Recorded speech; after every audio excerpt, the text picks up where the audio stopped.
નમસ્કાર દર્શક મિત્રો, હું છું રૂપલ લુણીચિયા. સંપૂર્ણ ન્યૂઝમાં આપનું સ્વાગત છે. સહકાર રાજ્યમંત્રી જગદીશ વિશ્વકર્માએ બનાસકાંઠા જિલ્લાના ડીસા સ્થિત ધિરાણપુર વડાવાસ વિવિધ કાર્યકારી સહકારી મંડળીની મુલાકાત લીધી હતી. મંત્રીએ સહકારી મંડળીઓ થકી ચાલતી વિવિધ સેવાઓ અને કાર્યોની સમીક્ષા કરી હતી.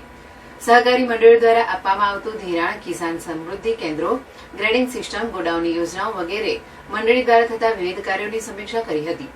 આ પ્રસંગે મંત્રી જગદીશ વિશ્વકર્માએ જણાવ્યું હતું કે સમગ્ર બનાસકાંઠા જિલ્લામાં સહકારી પ્રવૃત્તિઓ વધુ મજબૂત બને તથા આગામી સમયમાં જિલ્લામાં વધારે સહકારી પ્રવૃત્તિઓ થાય તે જરૂરી છે. આ સાથે PACS primary agriculture credit cooperative society દ્વારા ઇનોવેટિવ લે તે માટે કામગીરી કરવા જણાવ્યું હતું. તેમણે સહકારથી સમૃદ્ધિ કાર્યક્રમ અન્વયે બેંક તથા અધિકારીઓ સાથે કામગીરીની સમીક્ષા કરી જરૂરી માર્ગદર્શન આપ્યું હતું.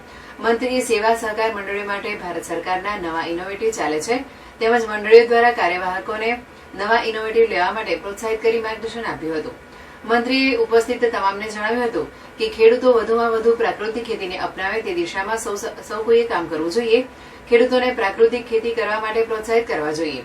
ડ્રોનના માધ્યમથી દવાનો છંટકાવ થાય. સહકારી મંડળીઓ ખેડૂતોને ઉપયોગી થાય એવા જન ઔષધિ કેન્દ્ર, CHC સેન્ટર, બેંક મિત્ર, ગ્રોસરી સ્ટોર ચાલુ કરવા જોઈએ.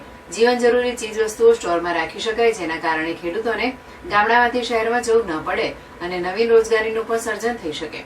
ધિરાણપુર વડાવાસ વિવિધ કાર્યકારી સહકારી મંડળી છેલ્લા 68 વર્ષથી ચાલે છે. આ મંડળીમાં રાણપુર અને કાંડ ગામના કુલ 614 સભાસદો છે. મંડળી દ્વારા ધિરાણ અને વેપાર કરવામાં આવે છે. ખેડૂતો સભાસદોને ધિરાણ આપવામાં આવે છે, જ્યારે બિયારણ અને જંતુનાશક દવાઓનું વિતરણ કરાય છે. ડીસા તાલુકામાં આ એકમાત્ર એવી મંડળી છે કે જે ઘઉંનું ક્લીનિંગ કરે છે. ઘઉંને સાફ કરી ગ્રેડિંગ, સોર્ટિંગ કરીને વેચવામાં આવે છે.